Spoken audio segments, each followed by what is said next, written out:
Hi, I'm Georgia Jones and welcome to my series Bump, a candid, open and honest look at pregnancy, parenthood and beyond.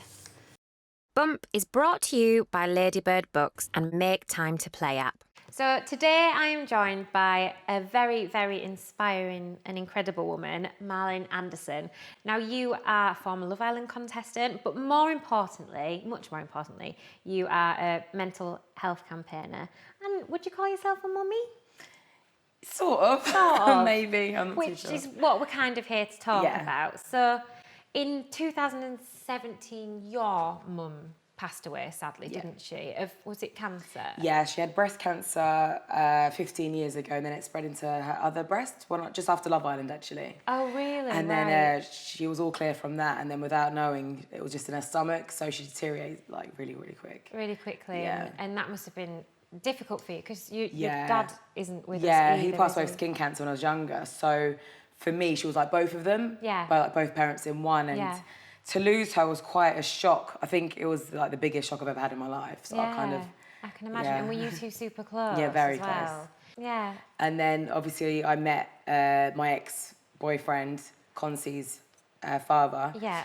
And I became pregnant quite quickly. It was within a few months. I didn't really know him too well. Right, I see. Well, he cheated on me like within 2 months of my pregnancy. I think I was like 2 months pregnant, with his ex-girlfriend. Oh my, what, the one he had kids with? Yeah, and so I had lots of issues with her throughout the whole time I was pregnant as well. So it wasn't the greatest pregnancy. Not the best start. No, it wasn't. Not the best start. It was quite stressful. So I had a really easy pregnancy in terms of she was healthy, no problems, no issues. Did you have any morning sickness or anything? No, nothing. Wasn't sick once. I was just tired of the first 12 weeks. Yeah. And then one day I think we were all playing Monopoly, me and his family, and it was around Christmas time too, so it was in the evening, and I was like, hey, Tom, she's like not really moving anymore. He was like, what do you mean? I was like, I haven't really felt much. She was really active. And I said, oh, I think we should just go to hospital, and he was just like, oh, don't be silly.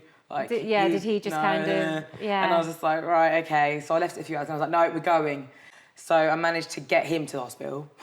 Yeah, you drag him to the hospital. Yeah, drag him to the hospital. And we got there and they were like, within 45 minutes, something was up. Did a scan, they were like, we need to perform an emergency C-section. And then I was like, what? What? From you getting into the hospital then, how quickly was Consy here? Within like an hour and a half. Wow, so they got her out pretty quick Yeah, then. really quick. And were you awake during the C-section there? Yeah, I just had epidural. Right, so they got her out, and when she came out, did you get to see her straight away? No, she was carried. She cried for like half a second, then stopped, so they had to resuscitate her. So she actually... Tom followed her and made sure he had his eye on her, and they resuscitated her because she stopped breathing. She did, right. Okay. And then they just took her upstairs. Where? And then I remember just being out of it anyway downstairs on my own for like 4 hours. So then they moved me to Luton Dunstable. At that point, had they kind of said what was going on with her, or were you still kind of... They didn't know. They knew it was a problem with her heart. They did, right. But they didn't know. They didn't really have a clue what was going on. So she was with you at hospital. Yep. And then moved to Great Ormond Street. Yeah. And that's when they kind of took charge. They knew what they were doing there. And that's when I kind of like lived for a month with her. So over Christmas? Yeah, Christmas, New Year. It was all up and down every day. It was just like turbulent. Yeah. 1 minute she's fine, then she needs this, and then she needs that, and then something. And I guess it's at times like that you want your mum there, don't you? Yeah, I know. That must have been so... It was very isolating. Yeah, I can imagine. And how was Tom during this time? Quite awkward. He doesn't show his emotions. He's quite closed. Yeah. And he uses anger and frustration when he's feeling sad, whereas I like to talk about things, and so... Were you allowed to hold her or cuddle? No, not at all. So you... Poke her. Just touch her. Yeah. Oh, and did she ever like hold your finger? Or yeah, she did. She opened her eyes the first week. And did she look at you? Yeah, she looked at me, and then she contracted a virus within the hospital, like a typical cold. Right. Because she was getting better. Yeah. They were monitoring her, and she was getting better. She was getting stronger. Yeah. And then she just went boom, and then they had to like sedate her, so she was just out of it. Right. And I think the last day I came to see her to go back to bed with her, came back again. I was on my own. Towards the end, Tom started to like stay with his boys more at home, so I was there on my own quite a lot. You were doing a lot of it by yourself. And the day she died, I was there on my own. I came up and you were totally she was on your own. Yeah, and she was like out of it. Her body was swollen, puffy, full of fluid, all this meds. Like she didn't look like her. She did. She looked like alien. Did she? Yeah, and she just went like that. and then closed her eyes again. I was like, ah. And there was like a weird little sign for me saying, hi, mummy, bye, you know? Oh. And that for me was like, oh, God. Were you talking to her? Did she open her eyes when you talked to her then? At the beginning, yeah, but obviously she got sedated, so she wasn't... So she just they wasn't... paralysed her, so she couldn't feel as much pain. So they relaxed her. Did they say she was feeling pain then? I don't know, they did a brain scan. At one point they were saying if she was good to make it, she'd probably be half brain dead anyway due to like all the meds and stuff she was having. Right. It was such a hard thing to detect, kind of talk. Yeah.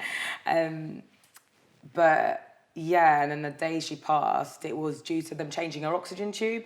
It aggravated her heart even more. So her heart couldn't take it, so she was there getting resuscitated for 45 minutes. So did you hear them then announce that she'd gone? Yeah.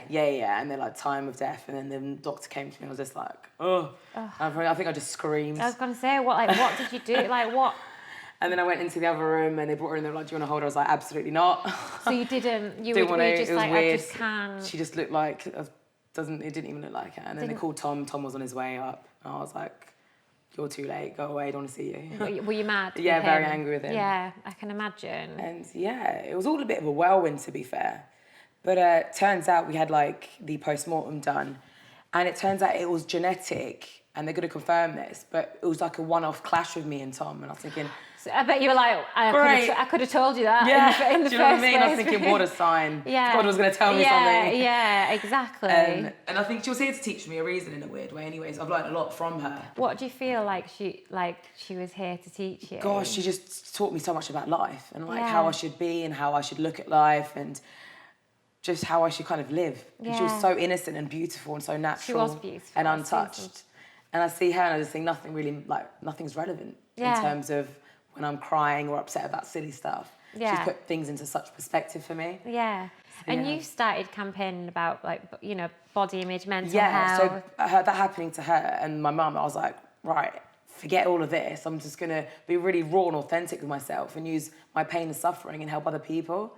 That's amazing. And it's drawn out things that I've been through in the past and I've just brought up to the surface and I'm like, right, here it is. Yeah. Let me help other people with it. Let's speak about it.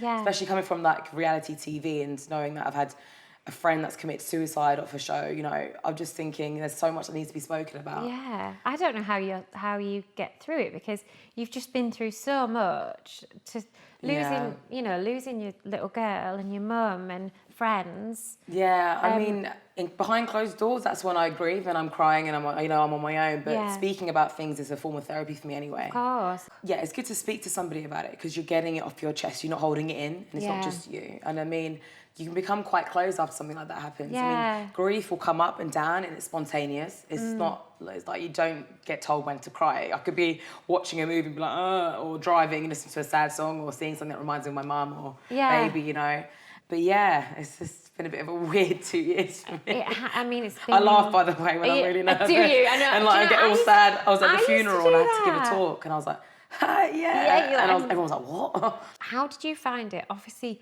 you carried her for nearly full term. Yeah. And obviously your body changes massively when you're pregnant. And the hard thing for you is you've still got to go through all those kind of... The changes afterwards. I've carried her and I've seen her like beautiful little life and I've seen the pain she's endured and I'm thinking, why the hell am I going to bother about a scar and a bit of saggy skin when she's just like... So it puts things into perspective for me completely. Yeah, it's relative. Yeah, and everything else becomes irrelevant. Yeah. Like things that you used to care about, I was like, whoa.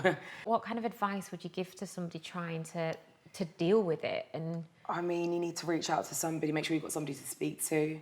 Don't hold it in because that's when it will just bottle up and it'll come out of you like later down in your life. Yeah. Yeah. It's better to deal with your emotions up front instead of being like, oh, I'm gonna go out partying or I'm gonna go out and lunch with my friend and get my mind off it. Face your emotions, deal with your sadness, ride those emotions out. Yeah. And then let them go. And use them for good. Exactly. Like use them for good. Exactly. So your start. Is it launching soon, the Consy Yeah, app? so the app, weirdly, I created this app whilst I was pregnant and I called it after my mum. And I was like, I'm going to... You named Consy after your mum? Yeah. It was also called Consy? Yeah. And that's all I was like, I didn't realise she was going to die as well. I was like, oh no, what was going on? I'm cursed.